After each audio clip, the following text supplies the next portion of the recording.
All right, people. Let's have another expert guest. We're talking to Mile High Sports every week here, which is great. Will Petersen Yeah. joins us. Great Will, how radio. are you on this championship Monday? Please tell us you're wearing something orange. I'm not wearing orange. I'm actually at Nuggets Media Day right now. Okay. So I'm That explains multitasking, Broncos, Nuggets. So you're trying to talk I should hoops be on wearing orange. Victory Monday? You kidding me? No hoops. We can keep it football. We can keep it football here. All right, well, listen, Will. James Marilat, your guy over there at Mile High Sports, wrote a great article today that kind of reveals a key trait for the Broncos, he says, and I believe this is a great article. I mean, we can talk about the defense, we can talk about going back to the pistol and the shotgun, making Peyton feel comfortable. These are all big differences. But you know what? He's talking about the Broncos having swagger, having bluntly some cojones, is what I believe the word he used. Wade Phillips going aggressive, 4th and 1 with 4 seconds left, going huge. for it deep and scoring a touchdown. Big play. The whole attitude has changed, right, Will? I think so. You know, I still have never forgiven John Fox for taking that knee against Baltimore in the playoff game a couple years ago, and then for him to say he couldn't possibly imagine the Super Bowl was going to be loud, that just kind of blew my mind as well. So, you know, John Fox may have been a nicest guy in the world off the field, but when it came to being a football coach, I never really trusted him. And Jack Del Rio's defense was just very blah. It was bend but don't break.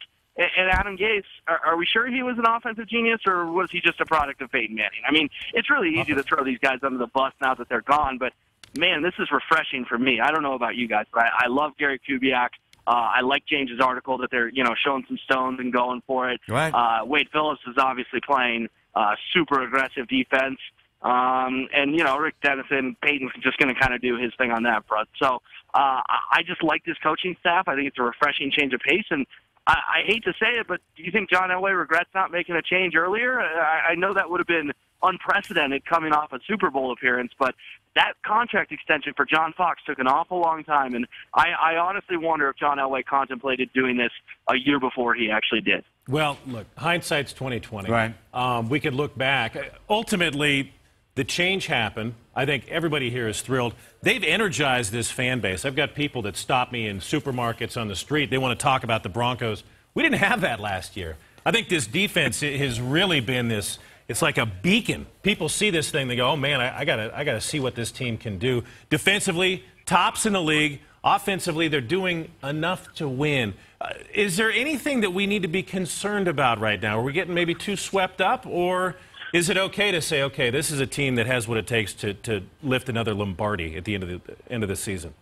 Yeah, I think the concern is the running game from the standpoint of it's still non-existent. Jawan Thompson, obviously, don't know his status. C.J. Anderson, I was surprised he returned to that game last night. I'm glad he was okay. But, you know, they still are not clicking on that front. And for as much as I'd like to say, oh, it doesn't matter, you can just pass all day, I think deep down we all know come January you got to be able to run the football, even if it's just a little bit. So I'm not looking for a drastic change. I'm not looking for, you know, CJ and Ronnie to run for 200-plus yards every week. I'm just looking for it to be a threat, you know, consistently 4 or 5 yards a carry. So that would be my one concern moving forward is you got to establish it. Even if it's not a huge part of your offense, it's got to be something that you can go to if you really need to.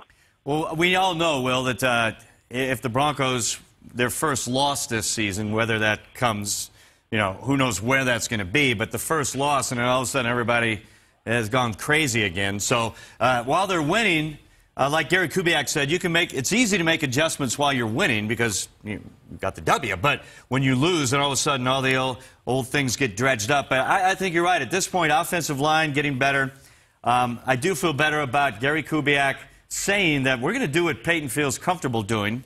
We still have to run the football, but what I think the adjustment made in going to the pistol formation to make Peyton feel more comfortable in last night's game, that was great because Peyton said it was something they saw that Green Bay did against Detroit last year. This shows me that coaching staff is not hell-bent and dead set on doing things. Oh, we're going to do this our way, and it's our way or the highway. They're going to do what it takes to win. I completely agree, and I applaud Gary Kubiak for that. You know, a lot of people, myself included, thought he may be too stubborn to change, and he clearly isn't. You know, Gary Kubiak's a a guy who is looking at this very fairly and evaluating it properly and realize Peyton under center is kind of a disaster, and Peyton under center trying to run play action is just non-existent. I mean, the defense is already in the backfield by the time he's completed the play action motion. So I give Gary Kubiak a ton of credit. I think that they can run Gary Kubiak's system next year or the year after, and they'll run it very effectively for 5-10 years. But got to live in this moment, got to live right now. And kudos to Gary Kubiak for realizing we've got to put him in the pistol or the shotgun. And it obviously worked last night. I mean, over 350 yards. It was a heck of a night for Peyton, and the interception probably wasn't really his fault either. So I expect this is what we'll see moving forward. All right. Will Petersen, Mile High Sports Radio, 1340 a.m., right? Yes, that is correct. All right, and we got Mile High Sports magazine, which you can get at milehighsports.com. Check it all out.